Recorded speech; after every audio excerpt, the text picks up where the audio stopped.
Hi everyone, welcome back to my podcast. Today we are meeting Professor Adam Badawi from Berkeley University. Hello Adam, nice to have you here. It's great you joined me today. Hi, thanks so much for having me. We are discussing today how AI impacted research. Adam, what's your opinion about it? Yeah, I'm a legal researcher, so I thought about it most in the context of legal research. And there's been a lot of different types of research that have been done. So there's quite a large literature on AI and potential discrimination by algorithms and designing algorithms in a way that might minimize or eliminate that discrimination. There's a lot of research on what is AI going to do to the legal industry. So is it going to be a complement? Is it going to substitute? Or should law schools close up because AI is going to replace the lawyers? But in my research, the way I've used it is to build large data sets that we wouldn't have been able to build without the use of AI. And so for me, that's the most promising use of research, not to downplay the others, but it's really effective at kind of usually it's a combination of text analysis and machine learning that is being done to scour through legal text, which of course there's a lot of, and then produce data sets that we then analyze in a relatively conventional way. For me, that's the most promising aspect as a legal scholar. And so I give a couple examples.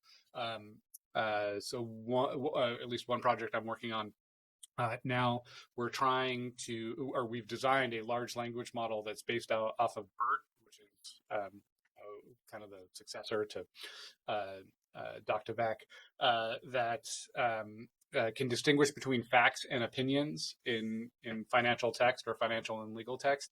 And so it can more or less instantaneously go through all of these documents and tag each sentence as something that's either a fact or an opinion. And there's a lot of securities law related to that distinction. And so we're going to be able to look at how changes in the law have affected the certainty with which companies express or do their disclosure.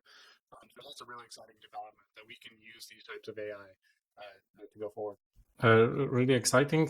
Has this year's AI, generative AI explosion changed the way you work on that, or is it a long-lasting project? So the generative aspect of it has not contributed exactly to that.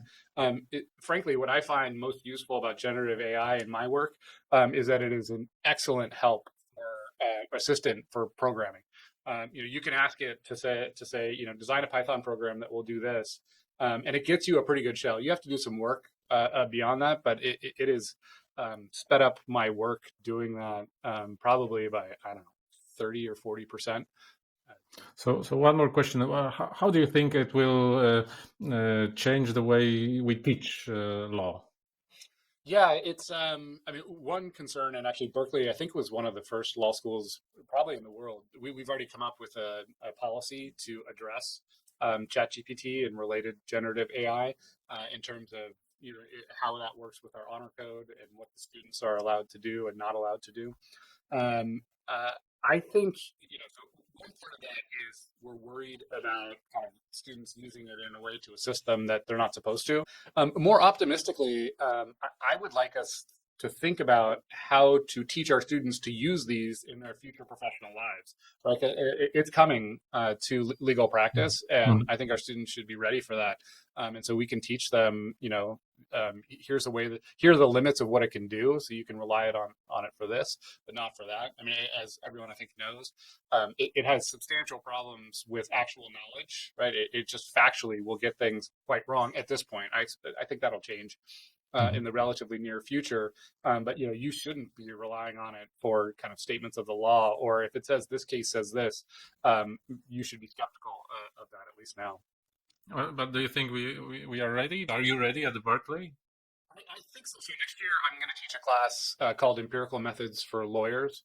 The main goal of the class is to get them to be able to read empirical research in a critical way, because they're going to go out and they're going to take depositions of experts, and they're going to encounter these types of claims, and I want them to do so critically.